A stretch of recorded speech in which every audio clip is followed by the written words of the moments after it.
नमस्ते दोस्तों, एक नए लाइव प्रसारण में आपका स्वागत है। मैं मार्को सक्रिस्तान हूं, आपका पसंदीदा फिजियोथेरेपिस्ट। आज के वीडियो में हम घुटने में सूजन के बारे में बात करेंगे।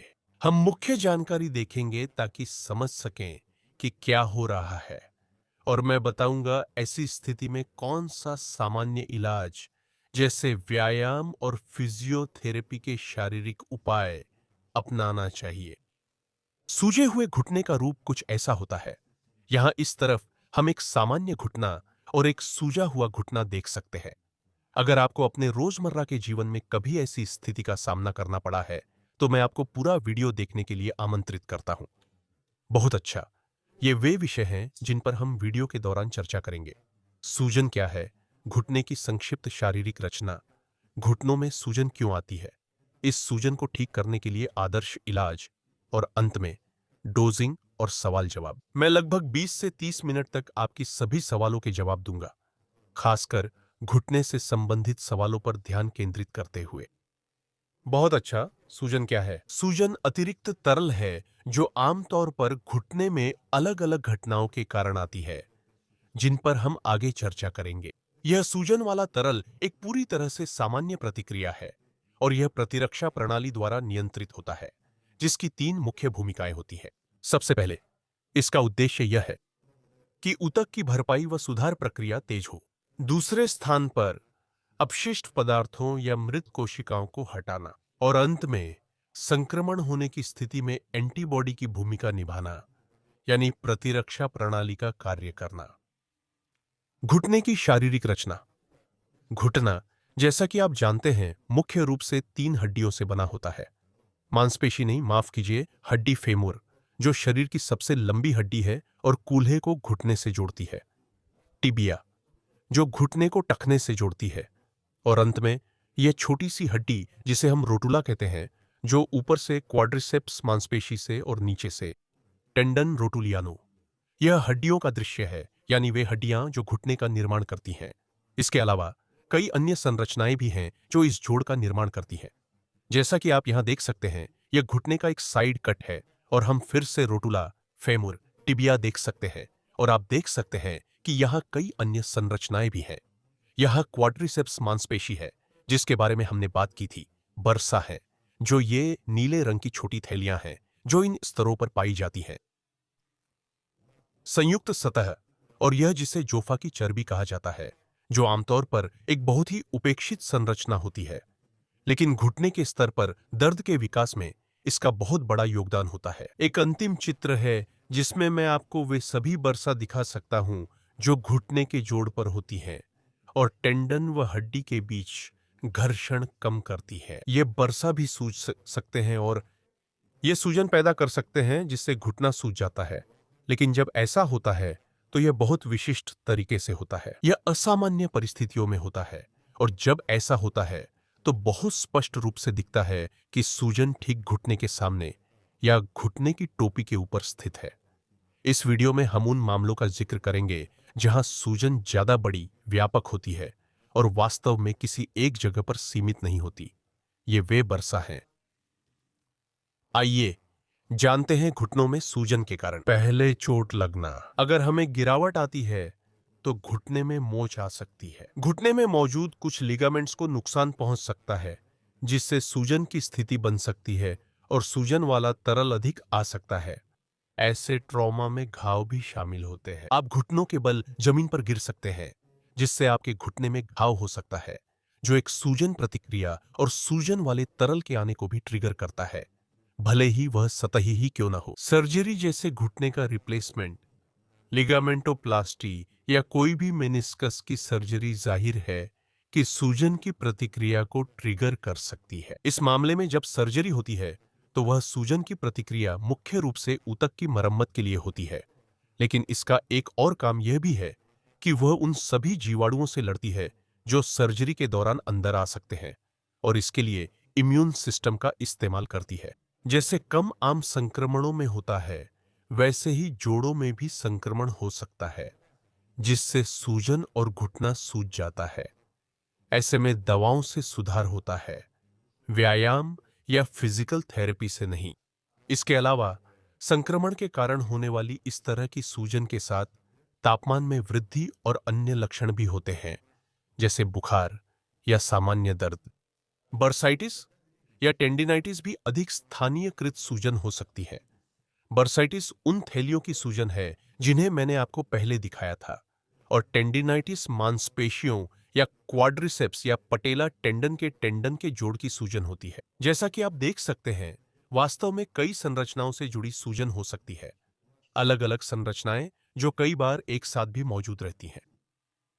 हमें यह ध्यान रखना चाहिए कि कई संरचनाएं सूज सकती हैं और स्थानीय सूजन हो सकती है। इसके कई कारण हो सकते हैं, लेकिन जो व्यायाम मैं बताने जा रहा हूं वे लगभग सभी के लिए उपयुक्त हैं। संक्रमण के मामले को छोड़कर, जिसका इलाज दवाओं से किया जाता है, बाकी सभी मामलों में वे उपचार और व्यायाम फायदेमंद हो सकते हैं जो मैं आपको बताने जा रहा हूं। हमें रक्त संचार की समस्या हो सकती है। शरीर उस तरल को बाहर निकालने या वेनस सिस्टम में लौटाने में कठिनाई करता है, जिससे वह जमा हो जाता है और घुटने में सूजन होती है। और अंत में जोड़ का घिसाव बहुत उन्नत चरणों में ऑस्टियोआर्थराइटिस भी घुटने में बहुत सूजन पैदा कर सकता है। यह भी ध्यान में रखना चाहिए कि आपको ऑस्टियोआर्थराइटिस हो सकता है, लेकिन कोई भी सूजन नहीं हो सकती है। आपको ऑस्टियोआर्थराइटिस हो सकता है, 3 घंटे की वॉक कर सकते हैं, और क्योंकि यह एक बहुत तीव्र गतिविधि है, यह ज्यादा सही मायने में ट्रॉमा की श्रेणी में आएगा, क्योंकि यह आपकी क्षमताओं से अधिक की गतिविधि होगी, और इससे जो होगा वह एक स्थानीय सूजन प्रतिक्रिया को जन्म देगा। ऑस्टियोआर्थराइटिस में आप सूजन के एपिसोड के लिए अधिक संवेदनशील होते हैं, और कम गतिविधि में भी ये हो सकते हैं। वह सूजन।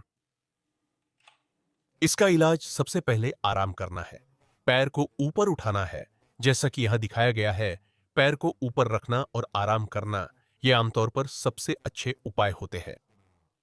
सूजन की प्रक्रिया को बेहतर करने के लिए, खासकर पहले 3 दिनों में जब यह सबसे अधिक होती है, बर्फ भी उपयोगी हो सकती है, लेकिन हर मामले में नहीं, क्योंकि जैसा कि हमने कहा, वह सूजन की प्रक्रिया एक प्राकृतिक प्रक्रिया है जो ऊतकों को ठीक करने का काम करती है। अगर हम बहुत जल्दी और बार बार बर्फ लगाते हैं, तो हम शरीर द्वारा की जा रही उस उपचार प्रक्रिया को थोड़ा धीमा कर सकते हैं, और इस तरह घाव भरने में देरी हो सकती है। मैं चोट लगने पर बर्फ लगाने की सलाह देता हूं। सर्जरी के बाद मैं इसे सिर्फ शुरुआती 2-3 दिन लगाने की सलाह दूंगा, ताकि दर्द में थोड़ी राहत मिले, सूजन कम करने से ज्यादा। अगर आपको रक्त संचार से जुड़ी समस्याएं हैं, तो संपीड़न कंप्रेशन सूजन से लड़ने के लिए सबसे अच्छे उपायों में से एक है, जिसे आप कंप्रेशन मोजे या स्टॉकिंग्स पहनकर कर सकते हैं। पैरों को ऊपर उठाना क्यों जरूरी है?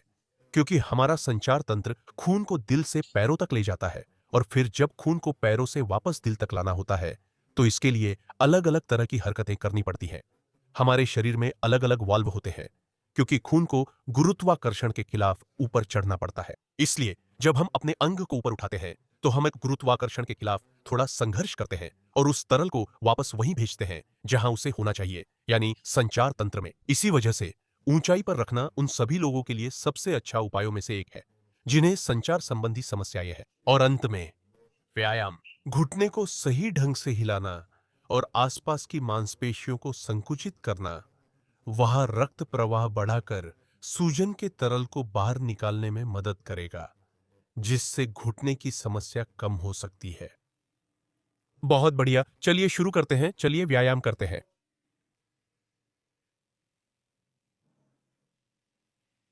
5 व्यायाम। पहले व्यायाम में आपको पीठ के बल लेटकर पैरों को सोफे पर टिकाना है, जैसे यहां दिखाया गया है। हम यहां वही उपचार सिद्धांत लागू कर रहे हैं जिनकी चर्चा मैंने की थी। टांगें दिल से ऊपर रखने से सूजन का तरल निकलने में मदद मिलती है। और अब हम पैर के स्तर पर कुछ संकुचन करेंगे। मैं पैर की उंगलियों को अपनी ओर खींचता हूं और फिर नीचे मेरी ओर। जैसा कि आप देख सकते हैं, मैं टखने और उंगलियों दोनों को अपनी ओर खींचता हूं, फिर नीचे।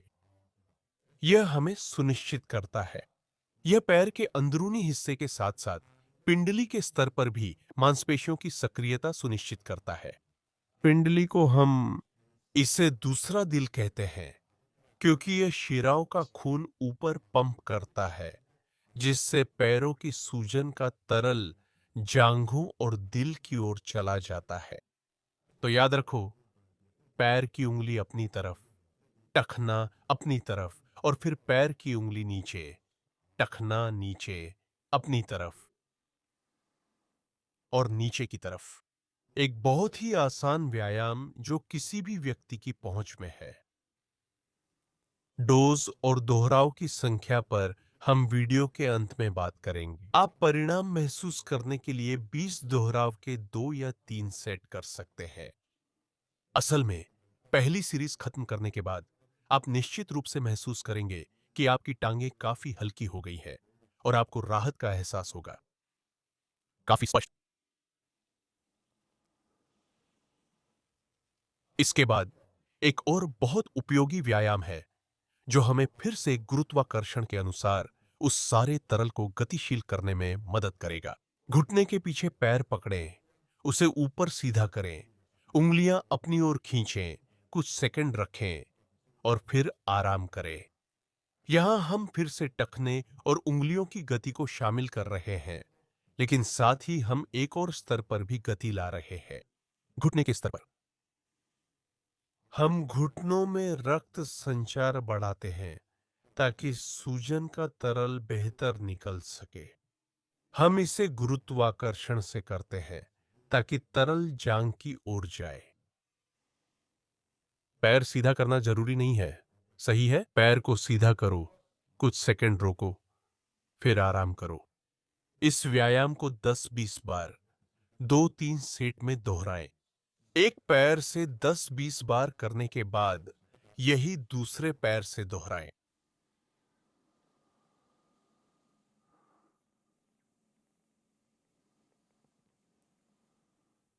बहुत बढ़िया। इन दो व्यायामों ने हमें पैर और पिंडली की गहरी मांसपेशियों को सक्रिय करने और रक्त संचार को बेहतर करने में मदद की है। अब हम थोड़ा ऊपर जाएंगे और घुटने की मांसपेशियों पर काम करना शुरू करेंगे ताकि फिर से रक्त संचार बढ़े और तरल पदार्थ की निकासी में सुधार हो। इसके लिए सोफे पर बैठ जाए और आराम से बैठ जाए। मैं इस पैंट को थोड़ा ऊपर करने जा रहा हूं।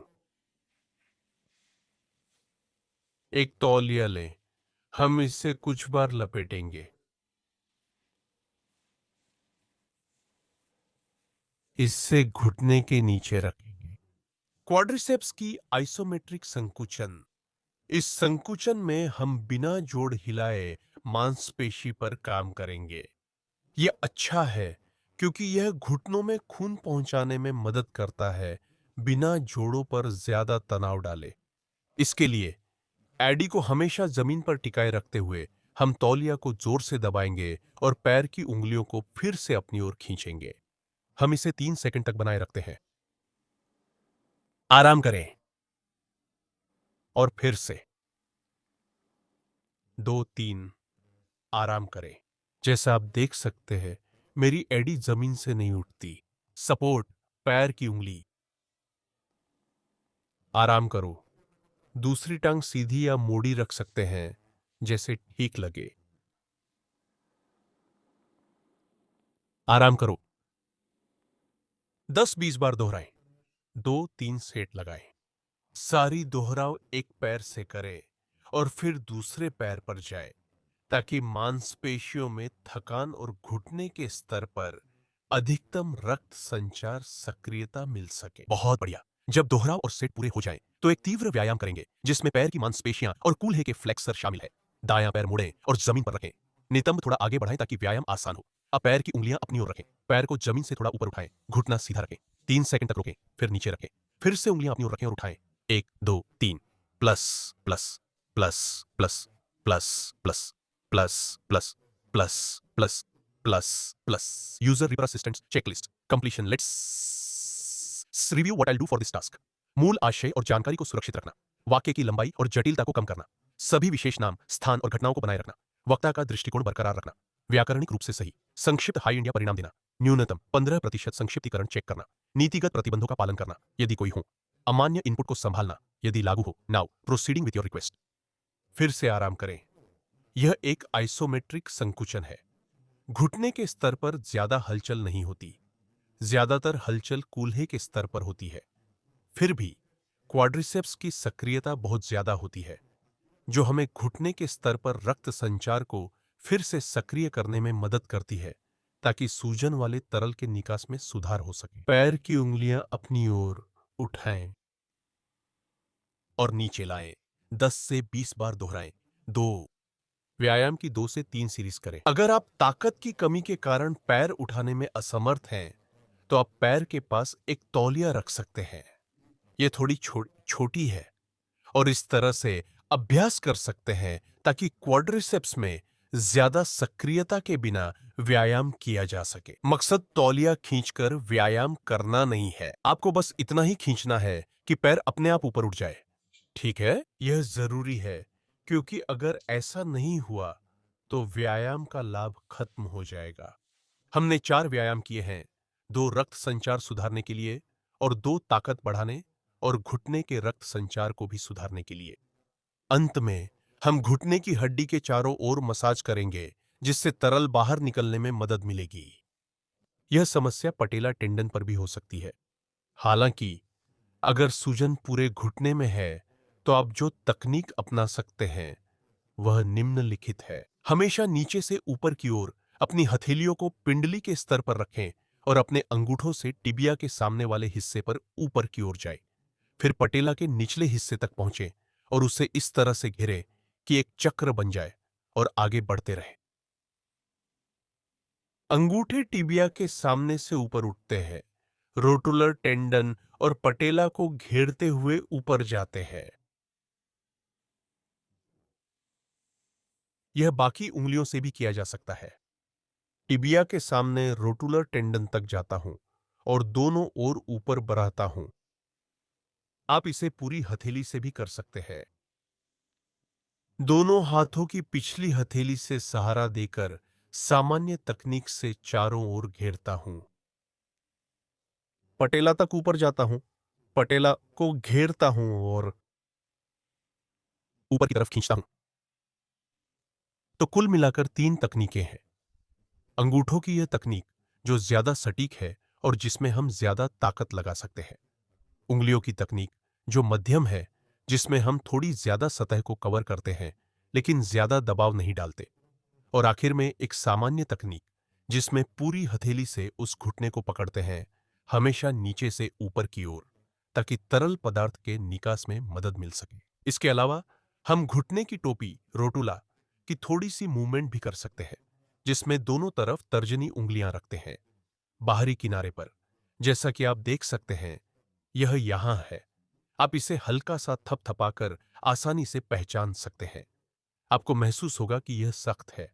बाहरी और भीतरी किनारा रोटुला की यह मूवमेंट भी उस तरल के फिर से अवशोषण में मदद कर सकती है और सर्जरी के मामलों में किसी भी तरह की चिपकन को रोक सकती है। अंदर बाहर धक्का देते हुए तर्जनी उंगलियों से, या अगर आपको लगता है अगर आप पटेला को अच्छी तरह से छू सकते हैं और उसके ऊपरी और निचले किनारों को पहचान सकते हैं, तो हम ऊपर और नीचे की ओर भी एक मूवमेंट कर सकते हैं, थोड़ी सी ज्यादा जो जटिल। यह उन लोगों के लिए नहीं है जिनकी उंगलियां कम संवेदनशील हैं। हमेशा घुटना बहुत सीधा रखें, क्योंकि जैसे ही हम घुटने को थोड़ा मोड़ते हैं, देखिए क्वाड्रिसेप्स सिकुड़ जाता है और उस घुटने की हड्डी को हिलाना नामुमकिन हो जाता है। यह सिर्फ मांसपेशियों की ताकत से स्थिर होती है। सीधा साइड में दोनों तर्जनी या अंगूठे से, फिर ऊपर नीचे धीरे धीरे हिलाते हुए, ताकि उस पुनः अवशोषण को बेहतर बनाया जा सके। फिर कुछ छोटी तकनीकें हाथों से नीचे से ऊपर की ओर घुटने की टोपी को घेरते हुए पुनः अवशोषण बेहतर करती हैं। बहुत बढ़िया, यह आखिरी व्यायाम था। हम वापस स्क्रीन पर आते हैं और प्रस्तुति के साथ आगे बढ़ते हैं। मैं यहां आप सभी के साथ हूं। बहुत बढ़िया।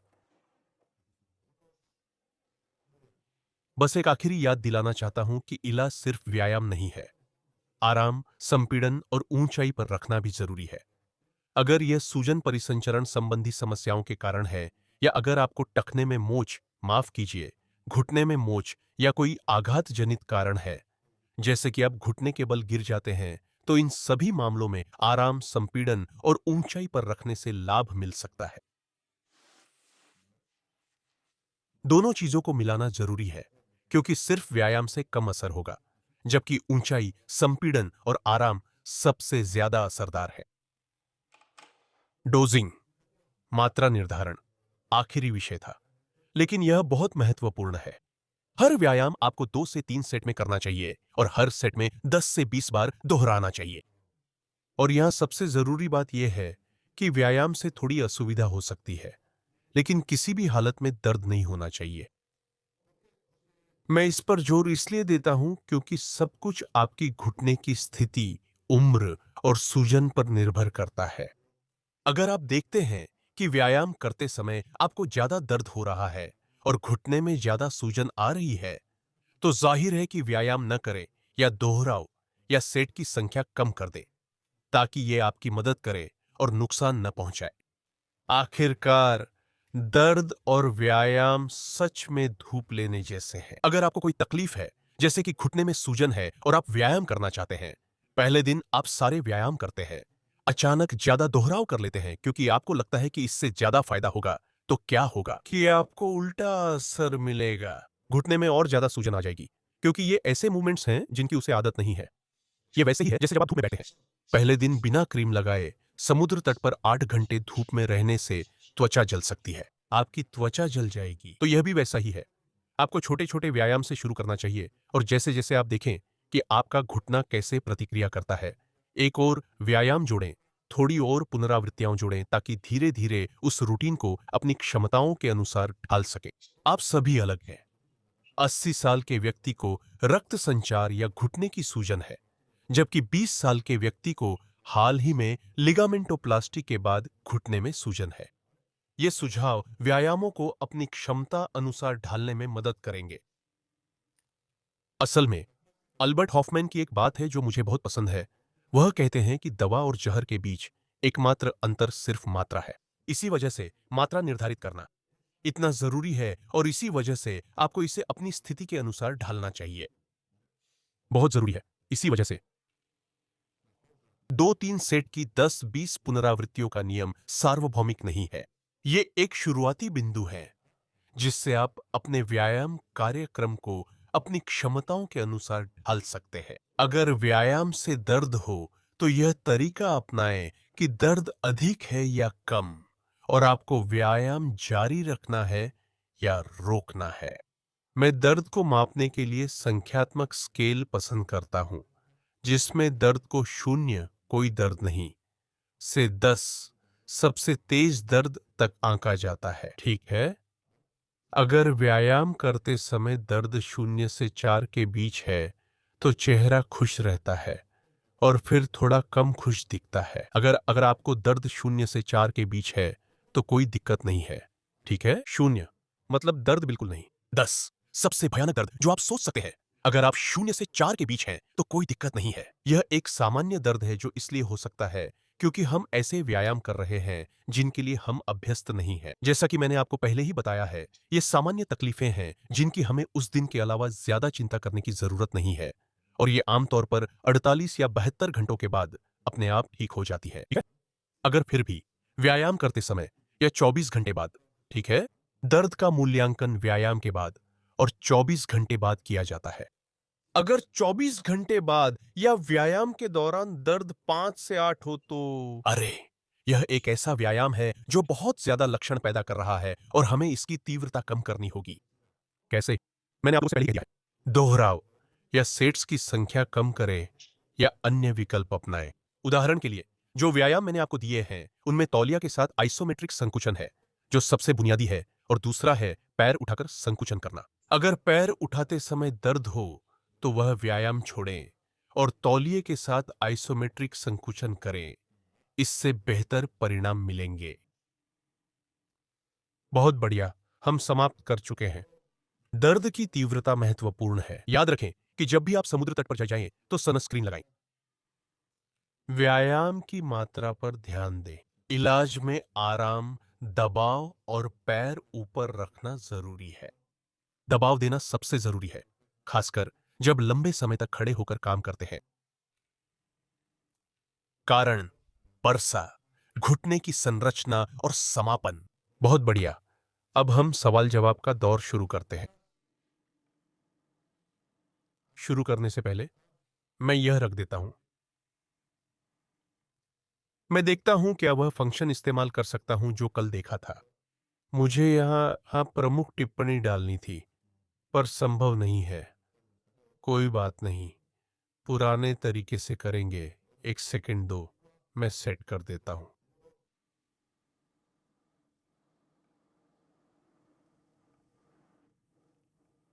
एक सेकंड। जाहिर है मैं देने जा रहा हूं। मैं उन सभी सवालों को प्राथमिकता दूंगा जो घुटने से संबंधित हैं। मैं यहां 20 मिनट रहूंगा। यहां टिप्पणियां हैं। चलो इसे थोड़ा और सुंदर बनाते हैं। बहुत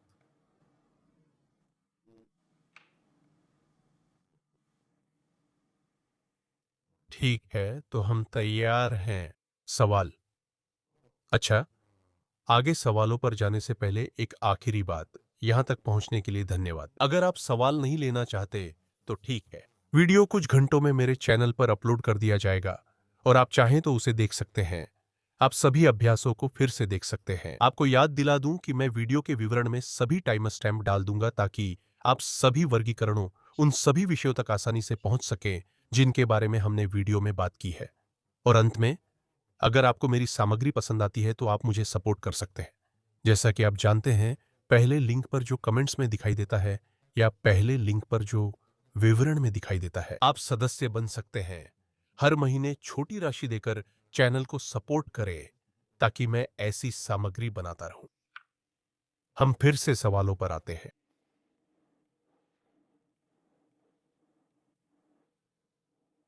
यहां लिखने के लिए आप सभी का बहुत बहुत धन्यवाद।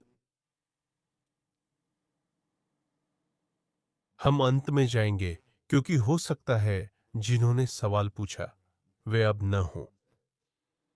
लियोनोर क्रिस्टीना पूछती है, एडवांस्ड घुटने की आर्थरोसिस में क्या रिप्लेसमेंट सर्जरी जरूरी है? धन्यवाद। देखिए, आर्थरोसिस शरीर के बूढ़े होने का एक संकेत है, ठीक है? यह बुढ़ापा उम्र बढ़ने से जुड़ा है, जैसे झुर्रियां आना, खासकर दाढ़ी के पास या बालों में, जो मेरे पास नहीं है।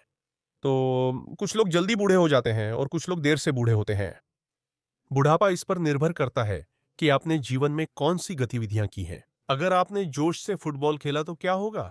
तो आपके घुटनों की उम्र उस व्यक्ति से ज्यादा होगी जिसने न बहुत बैठकर, न बहुत एक्टिव, बल्कि सामान्य रूप से सक्रिय जीवन जिया है। अक्सर सक्रिय रहते हैं।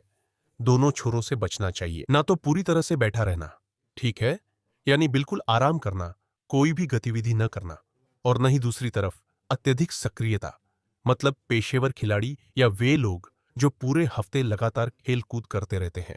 इन दोनों स्थितियों से थोड़ा बचना चाहिए। और वास्तव में अगर हमारे पास यहां एक ग्राफ हो तो ऑस्टियोआर्थराइटिस विकसित होने का जोखिम बराबर होता है। माफ कीजिए, अगर हम दोनों बिंदुओं को जोड़कर ग्राफ बनाएं तो यह बराबर है। जितना नीचे हो उतना कम जोखिम होता है, ऊपर जाने पर जोखिम बढ़ता है। यही खेल की गतिविधि है। मुझे यह ग्राफ लेना चाहिए था क्योंकि मैंने लिखा है आखिरकार। इसका मतलब यह है कि अगर आप बहुत ज्यादा बैठने वाले हैं तो आपको ऑस्टियोआर्थराइटिस होने का खतरा बहुत ज्यादा है। और जैसे जैसे आप खेल गतिविधि बढ़ाते हैं, खतरा कम होता जाता है और एक मध्यम खेल गतिविधि तक पहुंचने पर खतरा बहुत कम हो जाता है। लेकिन अगर आप वहां से भी ज्यादा खेल गतिविधि करते हैं तो खतरा फिर से बढ़ जाता है। मैं यह क्यों कह रहा हूं? मुझे दिलचस्प लगता है कि कुछ लोग जल्दी और कुछ देर से ऑस्टियोआर्थराइटिस विकसित करते हैं। इसके अलावा जेनेटिक्स भी घुटनों के ऑस्टियोआर्थराइटिस के विकास में एक बहुत ही महत्वपूर्ण कारक है और यह इसकी प्रगति को काफी हद तक निर्धारित कर सकता है। अधिक वजन सिर्फ घुटने पर पड़ने वाले यांत्रिक दबाव के कारण नहीं, बल्कि इसलिए भी क्योंकि जब मोटापा होता है तो वसा ऊतक में कुछ खास कोशिकाएं होती हैं जो घुटनों के ऑस्टियोआर्थराइटिस को विकसित करने में मदद करती है। हाल ही में पता चला है कि वजन और गुरुत्वाकर्षण का संबंध नहीं, बल्कि वसा ऊतक के रासायनिक पदार्थ वजह हैं। विकास और ऑस्टियोआर्थराइटिस की शुरुआत खासकर घुटने व कूल्हे कूल्हे में। तो घुटने का प्रत्यारोपण, अगर व्यक्ति बहुत बुजुर्ग है और उसमें बहुत ज्यादा ऑस्टियोआर्थराइटिस है और वह ऑस्टियोआर्थराइटिस उसे सामान्य जीवन जीने से रोकता है, तो मुझे लगता है कि घुटने का ऑपरेशन करना चाहिए। घुटने का प्रत्यारोपण एक काफी हल्की सर्जरी है, भले ही ऐसा लगता हो कि यह बहुत बड़ी चीज है। यह सच है कि शुरुआती हफ्तों में, खासकर पहले महीने में, काफी परेशानी होती है, लेकिन आगे चलकर आप जबरदस्त आत्मनिर्भरता हासिल कर लेंगे। आप खुद को बहुत बेहतर महसूस करेंगे। आप देखेंगे कि आप बहुत सारी ऐसी चीजें कर सकते हैं जो पहले नहीं कर पाते थे। मैंने अपने करियर में बहुत सारी घुटने की प्रोस्थेसिस की देखभाल की है और मैं आपको बता सकता हूं कि 99.9% मामलों में यह सफल रहती है और लोग पहले से कहीं ज्यादा आत्मनिर्भरता महसूस करते हैं। ठीक है, तो अगर वह ऑस्टियोआर्थराइटिस जीवन को बहुत ज्यादा सीमित कर रही है, तो मैं कहूंगा कि हां, सर्जरी कराना जरूरी है, क्योंकि अब हम पहले से ज्यादा जीते हैं और हम चाहते हैं कि बुढ़ापे में भी हमारी जीवन गुणवत्ता अच्छी रहे। घुटने का प्रत्यारोपण सबसे बेहतरीन समाधानों में से एक है। ठीक है, मेरी राय है कि हां। 4 साल पहले का पटेला घिसाओ। जॉश कब्रेरा की टिप्पणी। मेरा टखना मुड़ गया, मेनिस्कस में दरार आई, पटेला में दर्द और फीमर की मांसपेशी में सुन्नपन है। ऑपरेशन करवाना था। फीमर वाला हिस्सा, मांसपेशी। मुझे वह अंतिम टिप्पणी समझ नहीं आई। तुम्हारे मामले में तुम्हें क्वाड्रिसेप्स स्तर पर पुनर्वास और मांसपेशियों को मजबूत करने का विकल्प चुनना होगा। आइसोमेट्रिक व्यायाम के बाद सर्जन से संपर्क करें ताकि ऑपरेशन शुरू करने की संभावना जान सकें। सर्जरी से पहले के व्यायाम बाद में ठीक होने में मदद करेंगे। असल में यह पाया गया है कि सर्जरी से पहले जो भी मजबूती और मूवमेंट के लिए काम करते हो, उसका ठीक होने के समय बहुत बड़ा असर पड़ता है। ऐसा करने के लिए YouTube पर मजबूती, क्वाड्रिसेप्स, फिजियोथेरेपी आपके पास सर्च करें। इन कीवर्ड्स से सर्च करो। तुम्हें 3 बेहतरीन वीडियो मिलेंगे जो क्वाड्रिसेप्स मजबूत करने और घुटने की सेहत बनाए रखने में मदद करेंगे।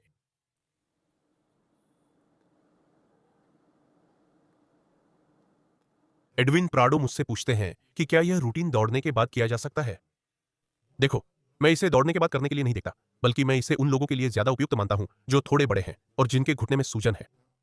मैं तो यही कहूंगा कि दौड़ने के बाद अगर आप सूजन कम करना चाहते हैं, तो सबसे अच्छा है कि आप ठंडे पानी से भरे टब में बैठें। सच में यही सबसे अच्छा है, और उस दिन अच्छी तरह आराम करें, क्योंकि रिकवरी की पिरामिड में सबसे जरूरी है आराम और नींद। ठीक है, सबसे नीचे है आराम और नींद, फिर उसके ऊपर है कंप्रेशन और उसके बाद आता है ठंडा पानी। खेल के बाद आप टब में बैठें और मैंने जो मसाज सिखाई है वही करें ताकि वेनस रिटर्न अच्छा हो। बस यही करें। मैं पहले वाले सर्कुलेटरी एक्सरसाइज नहीं करूंगा, क्योंकि देखिए, भले ही वो फायदेमंद हो सकते हैं, लेकिन मुझे लगता है दौड़ने से ही आपने सर्कुलेटरी सिस्टम को काफी हद तक एक्टिवेट कर लिया है। ठीक, लोगों के लिए एक्सरसाइज। लोग मुझे यूरोप का टॉप फिजियोथेरेपिस्ट कहते हैं। बहुत धन्यवाद, उपस्थित हूं। ओफेलिया पूछती हैं, खोपड़ी की सर्जरी के बाद निष्क्रिय व्यक्ति के लिए कौन से व्यायाम है?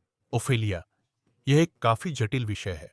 मुझे खेद है कि मैं आपके सवाल का जवाब नहीं दे सकता, और हम थोड़ा और घुटने पर ध्यान केंद्रित करेंगे। ठीक है, क्योंकि यही वीडियो का विषय है। ओफेलिया, अगर नहीं तो आप contacto.physiotherapia.alkens.com पर लिखें। मैं आपको सलाह या उपयोगी वीडियो भेज सकता हूं।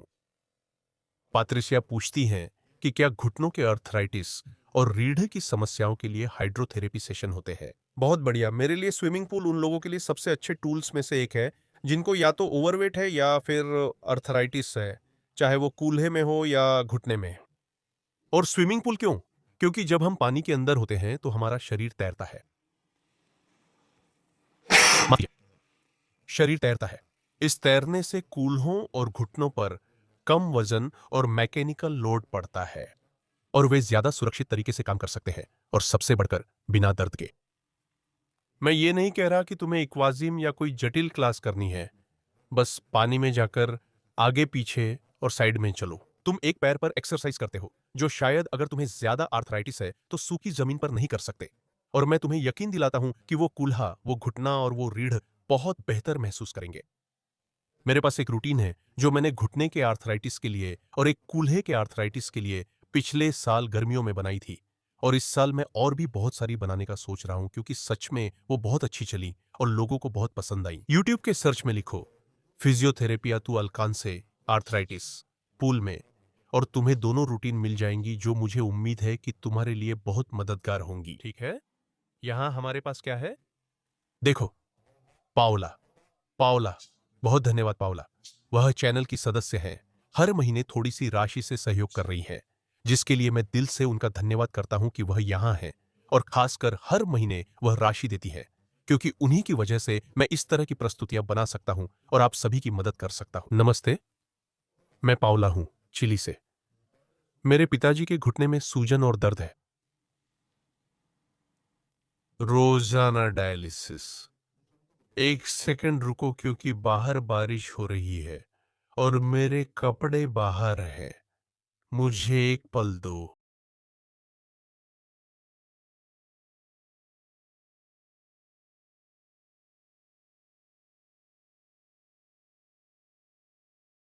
कैसे अचानक बारिश शुरू हो गई?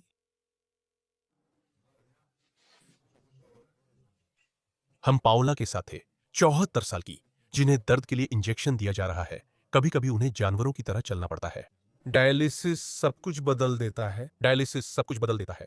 वह डायलिसिस पर है, जिससे पता चलता है उसके गुर्दे काम नहीं कर रहे और शरीर में तरल असंतुलन है, इसलिए उसे मशीन की जरूरत है। ये मामले खास होते हैं, इन्हें दवाओं से इलाज करना पड़ता है, खास और विशेष थेरेपीज की जरूरत होती है।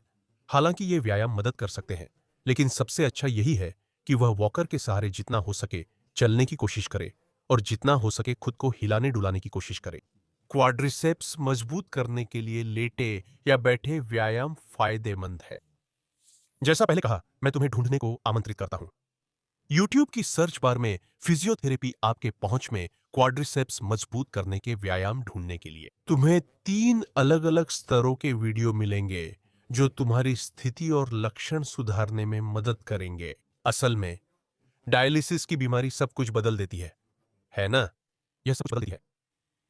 यह हमेशा मददगार हो सकता है, लेकिन डायलिसिस मरीजों के लिए ऐसी समस्याएं संभालना मुश्किल होता है। ब्लांका कहती हैं कि उनके घुटनों के अंदरूनी हिस्से अक्सर सूजे रहते हैं। दर्द नहीं होता, घुटनों में वेल्गस है। स्पष्ट है, घुटनों का वह वेल्गस। उदाहरण के लिए बताऊं तो, वेल्गस, अगर मैं घुटने को सामने से देखूं, ये टिबिया है, ये फीमर है, तो वेल्गस और वेरस घुटने और टिबिया के बीच अलग अलग कोण होते हैं। आमतौर पर हमारे घुटनों में थोड़ा सा वेल्गस होता है। मान लो ये मेरा बायां घुटना है, हमेशा थोड़ा सा वेल्गस रहता है, लगभग 5 से 15 डिग्री तक, जो सामान्य है ताकि घुटना ताकतों को सही तरीके से झेल सके। लेकिन जब घुटने के बाहरी हिस्से में, उदाहरण के लिए ऑस्टियोआर्थराइटिस शुरू हो जाता है, तो यह वेल्गस बढ़ सकता है, और इससे जोड़ों में कई तरह की समस्याएं हो सकती है। इससे मांसपेशियों, लिगामेंट्स जैसी संरचनाओं पर ज्यादा खिंचाव पड़ता है, और जैसे तुम्हारे मामले में यह पुरानी सूजन पैदा कर सकता है। पहले सिखाए व्यायाम बहुत उपयोगी है, इन्हें बढ़ाया जा सकता है। उन व्यायामों को बढ़ाना, देना, मैं कैसे कहूं, बढ़ाना वो शब्द नहीं जो मैं चाहता। क्वाड्रिसेप्स के काम को बढ़ाना। हमने मजबूती के 2 व्यायाम देखे हैं, लेकिन हम और भी व्यायाम कर सकते हैं। फिर से उन्हीं व्यायामों पर लौटते हुए जो मैंने सुझाए हैं, क्वाड्रिसेप्स की मजबूती, फिजियोथेरेपी पूरी रेंज में। इन मुख्य शब्दों को यूट्यूब पर खोजो और तुम्हें 3 वीडियो मिलेंगे, अलग अलग स्तरों के लिए। मैं तुम्हें सलाह दूंगा कि स्तर 1 से शुरू करो, ताकि क्वाड्रिसेप्स की ताकत बेहतर हो, घुटना अच्छी तरह से स्थिर रहे और सूजन थोड़ी कम हो जाए। अगर तुम बुजुर्ग हो और यह समस्या बहुत समय से है और यह तुम्हारे रोजमर्रा के जीवन में बहुत दिक्कत कर रही है, तो मैं सलाह दूंगा कि किसी सर्जन से मिलो, ताकि वह तुम्हारे केस का अध्ययन कर सके और जरूरत पड़ी तो घुटने के रिप्लेसमेंट की संभावना पर विचार कर सके। लेकिन यह तभी जब बहुत ज्यादा पुरानी सूजन हो और विकृति बहुत ज्यादा हो, क्योंकि एक समय के बाद जब विकृति बहुत ज्यादा हो जाती है, फिर कुछ भी किया नहीं जा सकता। भले ही तुम्हारे मांसपेशियां बहुत मजबूत हों, सब कुछ मजबूत हो और वजन भी कम हो, तब भी यह बहुत मुश्किल होगा।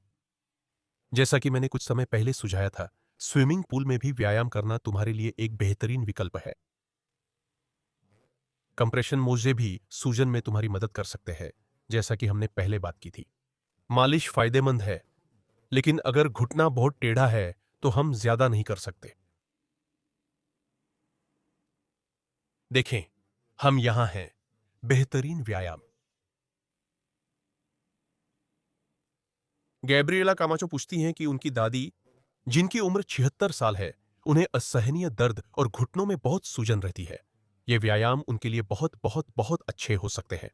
और अगर आपके घर के पास कोई स्विमिंग पूल है, जैसा कि मैंने पहले भी बताया है, तो यह एक बेहतरीन विकल्प है। इसके अलावा इन व्यायामों के साथ साथ अगर ये काम करते हैं, अच्छा लगता है, तो आप इन्हें क्वाड्रिसेप्स को मजबूत करने वाले व्यायामों के साथ भी जोड़ सकते हैं, जिन्हें मैं पहले भी कई बार सुझा चुका हूं। यूट्यूब सर्च में क्वाड्रिसेप्स को मजबूत करना फिजियोथेरेपी डी आल्कान से लिखें। आप लेवल 1 चुनें और ये व्यायाम उनके लिए बहुत फायदेमंद होंगे। बर्फ लगाना। दिन में 2-3 बार 15 मिनट के लिए। कंप्रेशन मोजे ऐसे मोजे होते हैं जो पैर से लेकर कूल्हे तक पहने जाते हैं। सुबह उठते ही पहनना बहुत मदद कर सकता है बचाव के लिए। वो घुटनों की सूजन और आराम, ये तो जाहिर सी बात है। मेरा मानना है कि आप बहुत सक्रिय नहीं होंगे। पैट्रिसिया कहती हैं कि 70 साल से ऊपर वालों के सेशंस से मैंने मां को घुटनों के दर्द के कारण न बैठने के लिए प्रेरित किया। आप क्या सलाह देंगे? ठीक है पैट्रिसिया, मुझे खुशी है कि आप अपनी मां को प्रोत्साहित कर रही हैं, क्योंकि क्वाड्रिसेप्स की ताकत मृत्यु दर के जोखिम से जुड़ी है। जितना कम मजबूत हमारा क्वाड्रिसेप्स होता है और जितना ज्यादा हम बैठे रहते हैं, क्या होने वाला है? हमारे मरने का खतरा ज्यादा है। यही सच है। कम मांसपेशियों की ताकत, गिरने की ज्यादा संभावना। जितना ज्यादा हम गिरते हैं, उतनी ही ज्यादा फ्रैक्चर, फिर से अस्पताल में भर्ती होने और मृत्यु की संभावना होती है। इसीलिए हम सभी को अपनी छोटी सी भूमिका निभानी चाहिए और बुजुर्गों को व्यायाम करने के लिए प्रेरित करना चाहिए। चाहे वह उनकी स्थिति के अनुसार अनुकूलित व्यायाम हो, चाहे वह हल्का व्यायाम हो, चाहे वह बहुत ही साधारण व्यायाम हो, सब कुछ मायने रखता है।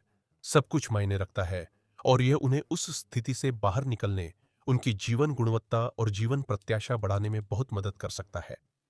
तो मैं तुम्हें क्या सलाह दूंगा? जैसा कि तुमने सही कहा, 70 साल की सभी रूटीन सबसे अच्छी है। तुम अपनी पहुंच में फिजियोथेरेपी के व्यायाम खोज सकते हो। 70 साल, तुम्हें 3 रूटीन मिलेंगी। एक लेटकर, दूसरी बैठकर, तीसरी खड़े होकर। लेटकर वाली रूटीन से शुरू करो और अगर सब कुछ ठीक चलता है तो बैठकर वाली रूटीन को शामिल करो, जो थोड़ी कठिन है, और आखिर में खड़े होकर वाली रूटीन। जैसा कि मैंने बताया, पूल में व्यायाम बुजुर्गों के लिए अच्छा है, क्योंकि वे सुरक्षित रहते हैं और गिरने का डर नहीं होता।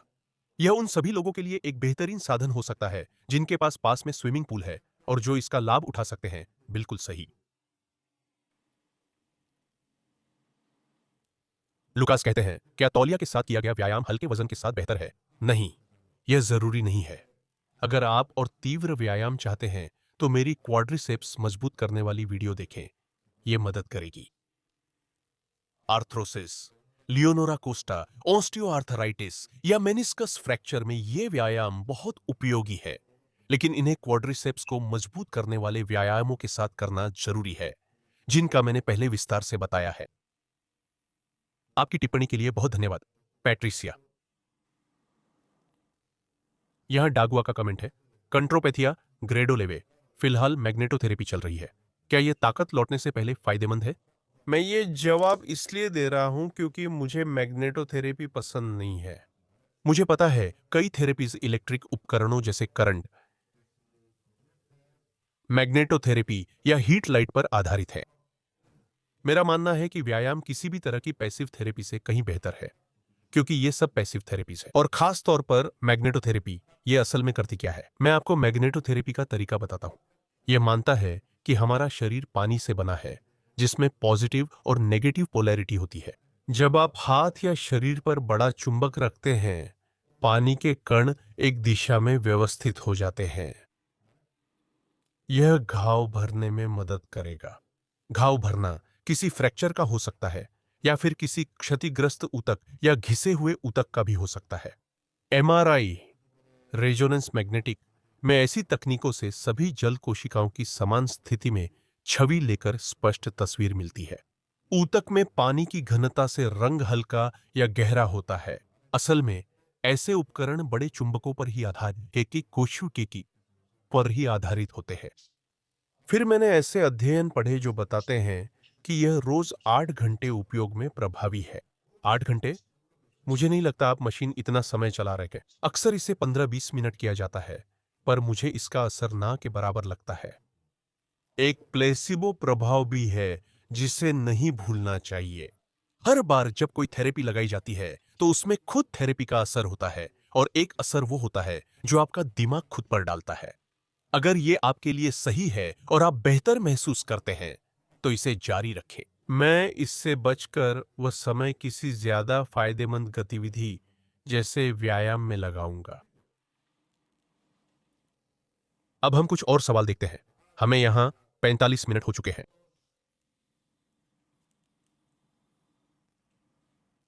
यहां सोनिया बता रही हैं कि उन्हें अपक्षयी स्थिति है। उनके घुटनों में दर्द है, वो उन्हें मोड़ या जमीन से उठ नहीं सकती। यह बहुत आम है।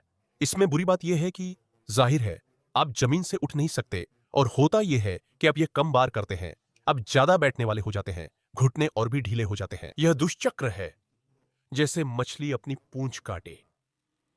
तो हम क्या कर सकते हैं? फिर से उन क्वाड्रिसेप्स को साधारण व्यायामों से मजबूत करें, जैसे कि हमने वहां देखे हैं।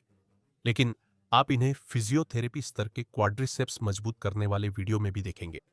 क्वाड्रिसेप्स मजबूत करना स्तर 1, अपनी पहुंच की फिजियोथेरेपी। इसे यूट्यूब पर खोजें। आपको एक बहुत ही अच्छा वीडियो मिलेगा जो उन क्वाड्रिसेप्स को बहुत ही बुनियादी स्तर से सुधारने में मदद करेगा।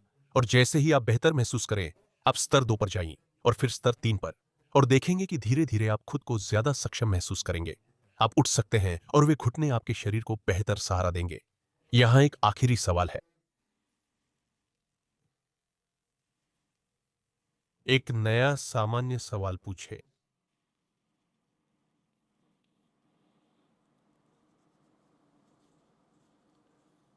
ठीक है, चलिए 2 सवाल के जवाब देते हैं। ठीक है, लोला और ह्यूगो का सवाल। हालांकि ह्यूगो का सवाल घुटने से संबंधित नहीं है, मुझे लगता है कि यह उपयोगी हो सकता है। लोला कहती हैं कि जब वह चलने या दौड़ने जाती हैं तो उनके घुटने सूज जाते हैं। आप उन्हें क्या सलाह देंगे? सूजन, जैसा कि मैंने आपको पहले भी बताया है, मानव शरीर की एक सामान्य प्रतिक्रिया है तनाव की स्थिति में। यह किसी भी तरह का ट्रॉमा, चोट, गिरना, सर्जरी या घुटने का अत्यधिक घिसाव हो सकता है। अगर सूजन आती है तो घुटना वह गतिविधि नहीं कर सकता, और यूं कहें तो ऊतक क्षतिग्रस्त हो जाते हैं और उन्हें ठीक ठीक करने के लिए वह तरल वहां आना पड़ता है। आप अपनी स्थिति में क्या कर सकते हैं? मुख्यतः 2 बातें। वजन कम करें क्योंकि यह घुटने की ताकत को प्रभावित करता है, और दूसरा, घुटना मजबूत करें ताकि सुरक्षा बढ़े, खासकर ऐसी गतिविधियों में। और फिर से मैं किन वीडियो की बात कर रहा हूं?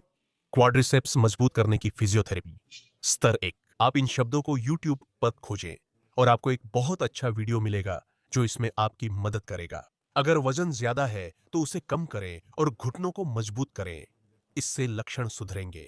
आखिर में ह्यूगो पूछते हैं और कहते हैं कि उन्हें पेरियोस्टाइटिस टिबियल है, जो टिबिया के सामने दर्द होता है, और यह बहुत परेशान करने वाला होता है, खासकर उन लोगों के लिए जो दौड़ते हैं। अक्सर ये ओवर ट्रेनिंग से होते हैं। जो लोग गलत जूते पहनकर बार बार सतह बदलकर दौड़ते हैं, उन्हें क्या होता है? तो हमेशा डोज टिश्यू की क्षमता से ज्यादा हो जाती है, और टिश्यू जो पेरियोस्टियोटिबियल है उसका नाम भी मजेदार है। वो दर्द की शिकायत करता है, कहता है तुम ज्यादा कर रहे हो, तुम्हें सबसे पहले आराम करना है। अगर 7 दिन बीत जाने के बाद भी दर्द नहीं जाता है तो फिर दूसरी चीजें अपनानी होंगी, जैसे कि टिबियल एंटीरियर को मजबूत करना, जूते बदलना और पैरों की चाल का अध्ययन करना एक अच्छा शुरुआती कदम होगा। पैर की अंदरूनी मांसपेशियां मजबूत करना भी महत्वपूर्ण है। मैं आपको प्रोत्साहित करता हूं कि आप एक वीडियो देखें जो मैंने कई साल पहले प्रकाशित किया था, लेकिन मुझे लगता है कि वह आपके लिए उपयोगी हो सकता है, जिसका नाम है पेरियोस्टाइटिस टिबियल एक्सरसाइजेस फिजियोथेरेपी, आपके लिए उपलब्ध। यूट्यूब सर्च बॉक्स में ये शब्द डालें, वह वीडियो मिल जाएगा। बस इतना ही। मैं आप सभी का दिल से धन्यवाद करता हूं कि आप अंत तक यहां बने रहे, क्योंकि हम यहां हैं, और आपके बिना यह चैनल अस्तित्व में नहीं रह सकता। यह आप जानते ही हैं मेरे दोस्तों। नमस्कार। मुझे खेद है कि मैं सबको जवाब नहीं दे पाया। आशा है ये जवाब मददगार रहे। और संकोच न करें, चैनल को सब्सक्राइब करें, सदस्य बने ताकि आप चैनल को थोड़ा समर्थन दे सकें और मुझे इस कंटेंट पब्लिशिंग के सफर को जारी रखने में मदद कर सकें। बहुत धन्यवाद दोस्तों। कल 14:30 स्पेनिश समय अनुसार मैं लाइव रहूंगा और बुढ़ापे को रोकने के सबसे अच्छे व्यायाम बताऊंगा। मैं आपका इंतजार करूंगा। नमस्कार।